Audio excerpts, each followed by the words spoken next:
الحمد لله الحمد لله وكفى والصلاة والسلام على من لا نبي بعده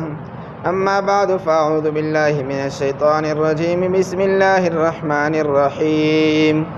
سبحانك لا علم لنا إلا ما علمتنا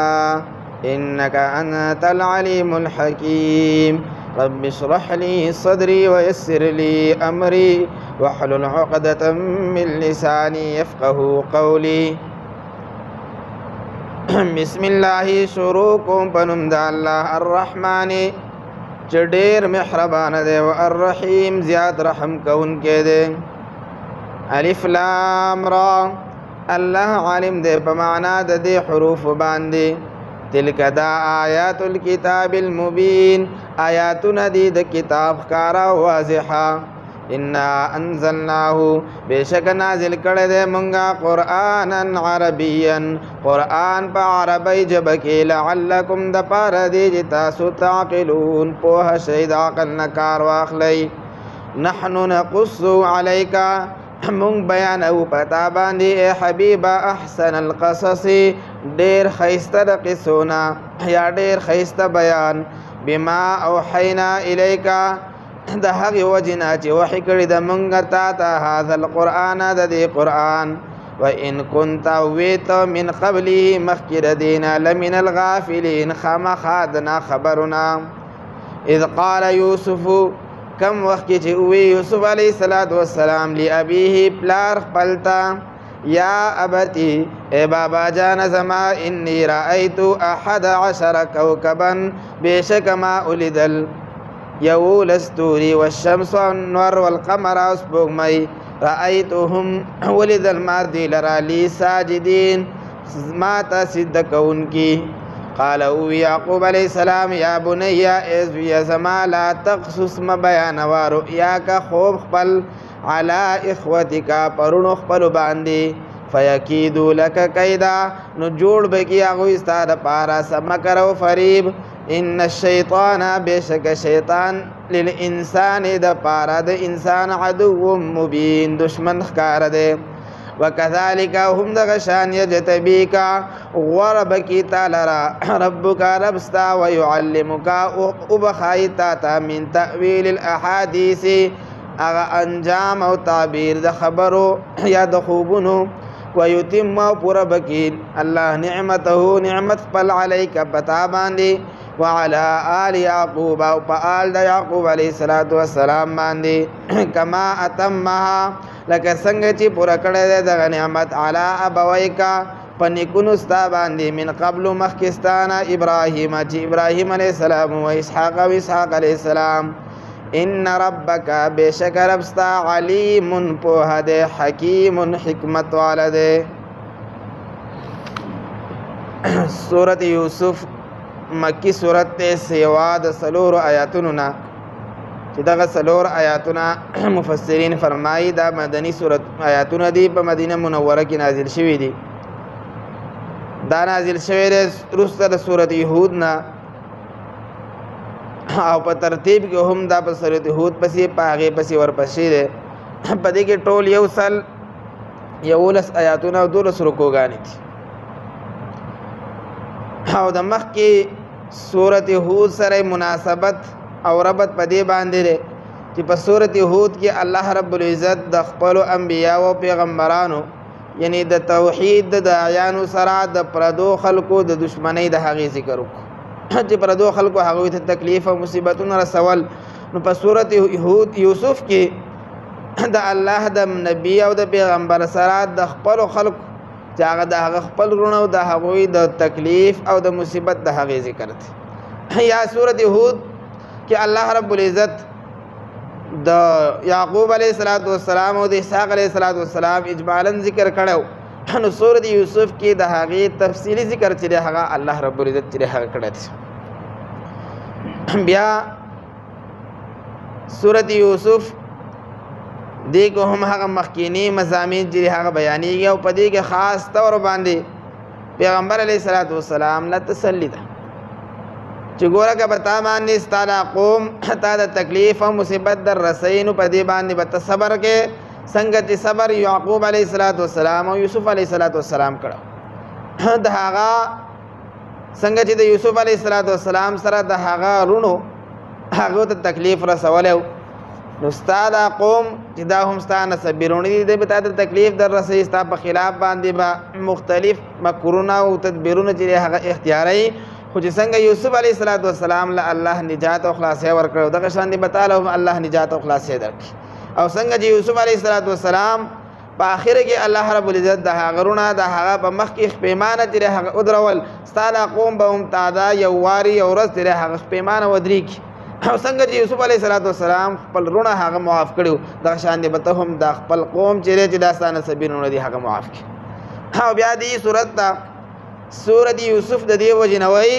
چې په دې کې د یوسف علیه السلام واقعه چې هغه په تسلسل او ترتیب سره بیان شوې ده وګوره دا واقعه صرف په دې صورت کې الله رب العزت چې هغه دغه شان په تفصیل سره بیان کړی دا په ټول قرآن کې د دې بل ځای چېرته هغه ذکر نشته دا خصوصیت صرف د یوسف علیه السلام د واقعه او د قصې ده نور څومره واقعات د انبیاء چې دی هغه الله رب العزت په قرآن کې د خاص حکمت او د عبرت دپاره لږ لږ په مختلفو ځایونو کې ذکر کړي دي او د هغې وجه دا ګوره د انسان د دنیا تاریخ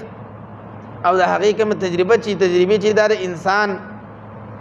د ژوند دپاره د هغې دپاره یو لوی سبق انسان د دې نه په ډېره اسانه سره په غیر د محنت او مشقت نه هغه عبرت ترې هغه اخلي او خپل ژوند به هغې سره بدلولی شي د دې وجې نه قرآن ګوره دا هم د انسانانو دپاره تر ورځ د قیامت پورې د ټولو دپاره د هغوی دپاره هدایت د دې وجې نه الله رب العزت قرآن کې مخکیني قومونه د هغوی واقعات په طور د عبرت او نصیحت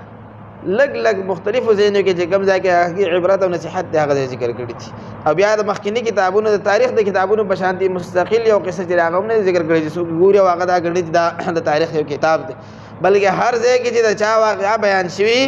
د هغې سره څه نه څه عبرت چې هغه تړلی شوي هغه حساب هغه ځای کې د هغې وجې نه ذکر شي بیا د یوسف علیه السلام واقعه الله رب العزت په سورت یوسف کې مکمل او په ترتیب سره ولې ذکر کړې ده نو علما د هغې ګڼو وجې چې هغه بیانوي یو عامه وجه علما دا هم بیانوي او دغه په شان نزول کې هم بیانوي چې ګوره د مدینې منورې یهودو د پیغمبر علیه السلام نه بغیر د واسطې نه یا د مکې مشرکان چې کومو د هغوی سردارانو ته دغه وي چې تاسو په طور د امتحان د پیغمبر علیه السلام نه تپوس وکړي که دا د الله رښتونی پیغمبري چې د یعقوب علیه السلام اولاد یعنی بني اسرائیل دی د کنعان نه مصر ته هغه څنګه منتقل شوي د دې واقعه څه وه او د هغې سره د یوسف علیه السلام واقعه چې هغه څه وه نو الله رب العزت دغه صورت چې هغه نازل کړو د هغې د جواب په طور باندې پوره واقعه چې هغه الله رب العزت چې هغه نازله کړه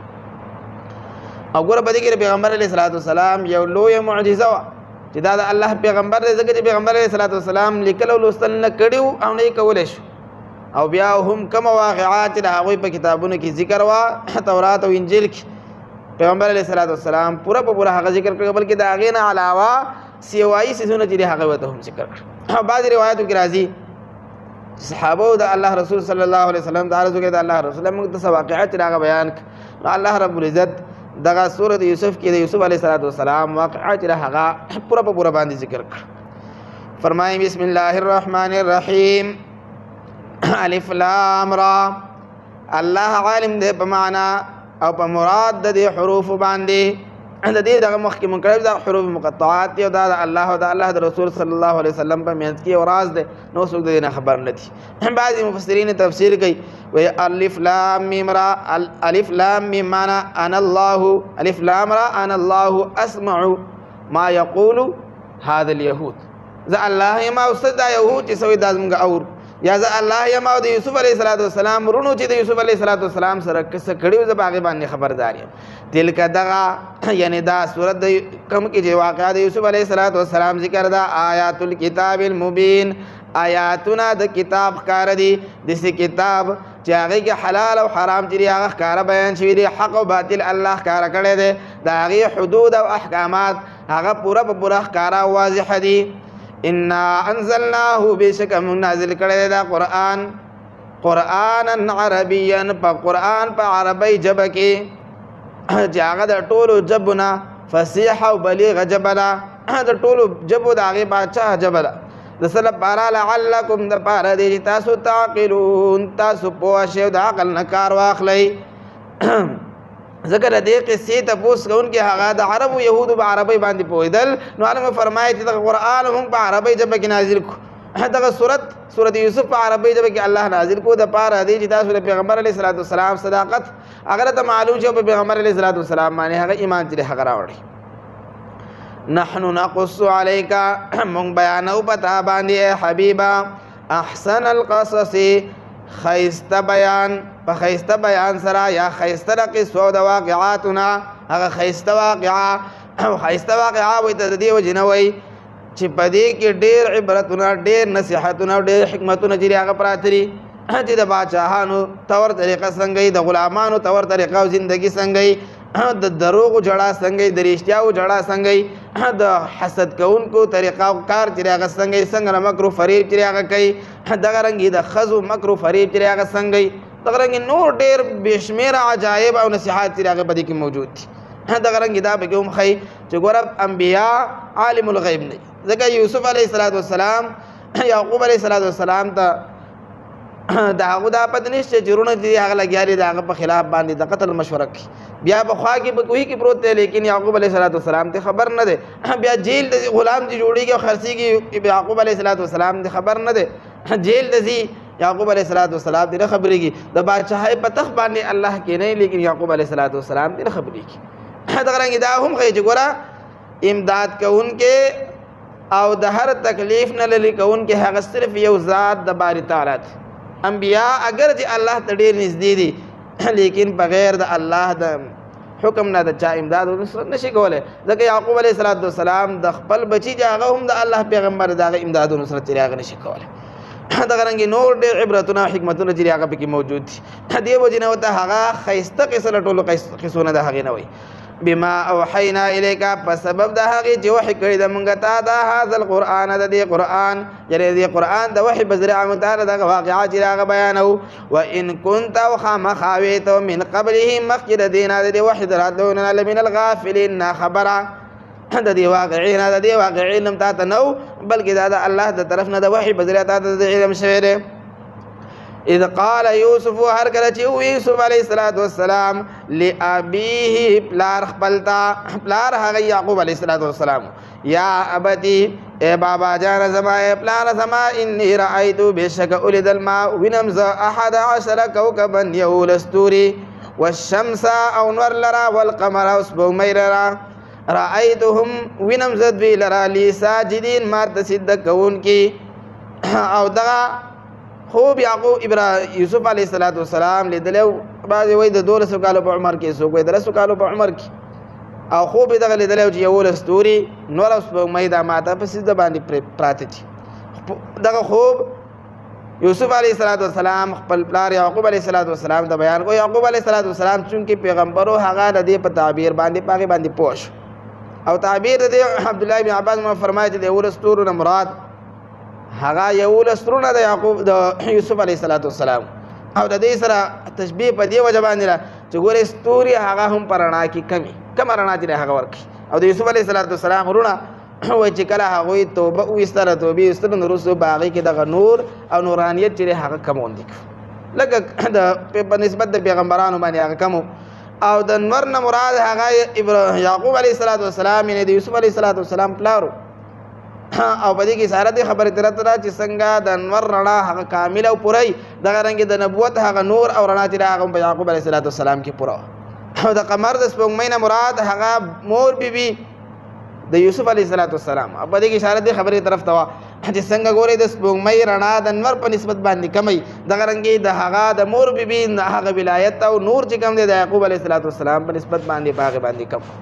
بیا ګوره بعضې مفسرین فرمایي چې ګوره د یوسف علیه السلام مور بیبي چې خپله کومه مور وه، هغه د کشر رور بنیامین د هغه د پیدایش سره هغه وفات شوي وه، لیکن د یعقوب علیه السلام په نکاح کې چونکې د ترور وه، او ترور چې هغه هسې هم د مور په ځای بیا چې د پلار په نکاح کې د دې وجې نه هغې د مور چې دی هغه ویلی شي. او بیا د خوب حقیقت سره، خوب وایسته او د هغې نه وروسته چې کوم واقعات انسان ته رابېخېږي په خوب کې د هغې درجه کمه ده، مقام یې کم دی. نو قاضي ثناء الله پانیپتي رحمه الله په تفسیر مظهري کې د هغې لوی تفسیر کړی دی چې ګوره خوب حقیقت دا دی چې کله انسان د خوب په څه وخت کې د خوب یا د بېهوشۍ د وجې نه د بېهوشۍ د کم ظاهري بدن چې د هغې د تدبیرونو نه فارغ شي بالکل د هغې کې څه کولی نه شي، او د خیالي قوت چې کم دی هغه دته په دې مختلف شکلونه ښیي دغې د هغه خوب ویلی کېږي. کم شکلونه مختلف صورتونه هغه دته ښکاره کېږي دغې ته خوب وایي. بیا د خوب 3 قسمونه دي، 2 قسمونه د هغې هېڅ حقیقت چې دی هغه نشته، اصلیت یې بالکل شته دی نه، بالکل بې ځایه دي. او یو صورت د خوب چې دی یو قسم د خوب هغه په خپل اعتبار سره صحیح او رښتونه دی، لیکن بعضې وختونو کې د څه عوارضو د وجې نه د څه وجوهاتو د وجې نه په هغې کې فساد او خرابوالی چې دی هغه راشي. ګوره کوم بیا تفصیل ګوره یو خوب هغه بعضې وخت کې انسان په خوب کې هغه صورتونه او هغه واقعات او شکلونه ویني کوم چې د په یخه باندې لیدلي، په یخه باندې د ورځې څه کاروبار کړی څه کار یې کړی هغه د شپې په خوب کې دته راشي. یو صورت د خوب دغه کله دا چې انسان ته د شپې یا د ورځې په خوب کې شیطان چې دی هغه مختلف شکلونه او صورتونه چې دی هغه د په ذهن کې ورغورځي، کله خوشحالۍ او کله یری او کله غم او کله خفګان او کله ژړا، دغه مختلف صورتونه پرې راولي. دغه دواړه قسمونه د خوب چې دی بالکل باطل دی، د دې څه اصلیت او حقیقت نشته. چې د ورځې کوم کار انسان کړی هغه د شپې په خوب کې یعنې ډېر کله د داسې کېږي، یا مختلف اوقاتو کې شیطان د مختلف څیزونه چې دی هغه مخې ته راولي. دغه دواړه خوبونه چې دی هغه باطل دي. اول ته حدیث النفس ویلی کېږي او دویم ته هغې ته تصویل شیطاني وایي. دریم قسم د خوب چې هغه صحیح دی او حق دی هغه د الله د طرف نه یو الهام دی بنده ته چې هغه د خبردارۍ دپاره چې مخې ته به تا باندې سره روان دي، یا د خوش خبرۍ او د انعام په دور باندې الله د طرف نه یو ځای چې هغه ورکولی کېږي. حدیث کې راځي چې ګوره مؤمن بنده چې کله د خپل رب سره خبرې کوي نو دا په خوب کې کولی شي، دا د الله د طرف نه د شرف چې هغه حاصلي دغه کولی شي. او دا ګوره کوم مختلف 3 قسمونه د حدیث د خوب چې بیان شوي دي، دغه حدیث کوم پیغمبر علیه الصلاة والسلام چې هغه بیان کړي دي چې د خوب 3 قسمونه دي. یو بنده په ویښه صحیح نه هغه یو شیطان ورته ښیي، او دریم هغه چې هغه د الله د طرف نه الهام او زیری او خوشخبري. بیا خوب ګوره د وروسته آیت کریمه کې یعقوب علیه الصلاة والسلام د خپل بچي ته فرمایي یا بنی لا تقصص رؤیاک. ګوره دغه تفسیر کې بیانو قالوا يوسف يعقوب عليه الصلاة والسلام يا بني ازویا زما لا تقصص ما بیان و رؤیاک خو خپل على اخوتک پرونو خپلو باندې فیکیدو لک کیدا پس جوړ بکي هغوی ستا دپاره څه تدبیر او مکر، ځکه چې هغه هم د نبوت د خاندان نو د دغې خوب چې واضح خوب د هغې په تعبیر باندې پوهېدل چې یوسف علیه الصلاة والسلام زموږ باندې لوی مرتبه او مقام چې د هغه حاصلېږي. ولې ان الشیطان بېشکه شیطان للانسان د انسان لپاره عدو مبین دشمن ښکاره دی. هغه همیشه به دغې انتظار کې ناست دی چې کله به ما د داسې څه موقع چې هغه میلاویږي. د دې وجې نه علما فرمایي چې آیت کریمه نه معلومیږي دغه چې یعقوب علیه الصلاة والسلام د خوب په تعبیر باندې پوه شوی او بیا یو څو دغې د دې نه کړي. یو خبره خو دې دا معلومیږي چې خوب هر چا ته بیانول چې دی هغه نه دي پکار، بلکې حدیث کې راځي پیغمبر علیه الصلاة والسلام فرمایي چې کله یو انسان خوب وویني دغه خوب په هوا کې معلق د شر نښتی تر څو پورې چې دغه خوب د چا د بیان کړی نه او چا د هغې تعبیر چې د هغه ایستلی نه. د یو جن پیغمبر علیه الصلاة والسلام فرمایي چې خوب بیانې نو یا یې هوښیار انسان ته بیان کا یا یې خپل خیرخوا او دوست انسان ته چې هغې تعبیر چې د هغه تعالی په ښه طریقه باندې راوباسي. ګوره بیانول له دې څه ګناه نه ده، لیکن دغه د همدردۍ او د خیرخواهي په بنیاد باندې پیغمبر علیه الصلاة والسلام چې دی هغه بیان کړی. بله د خوبونو متعلق دا هم راځي علما فرمایي چې ګوره یوازې رښتینی خوب دا د نیک او د مؤمن مسلمان سره نه دی، بلکې د کافر خوب چې هغه هم کله کله صحیح کېدی شي. سورت د یوسف علیه الصلاة والسلام واقعه کې وروسته عزیز مصر خوب چې دی هغه رښتونی شوی، د هغه سره چې کوم 2 ملګري په جیل کې هغوی خوب لیدلو دواړو رښتونی شوی، حالانکې دغه 3 واړه چې دی هغه کافر وو. دغه رنګ کسرا د پیغمبر علیه الصلاة والسلام متعلق خوب لیدلو د هغه خوب چې هغه رښتونی شوی. د عاتکه چې دا د پیغمبر علیه الصلاة والسلام ترور او په حالت د کفر کې د پیغمبر علیه الصلاة والسلام متعلق خوب لیدلو هغه رښتونی، لیکن عام طور دغه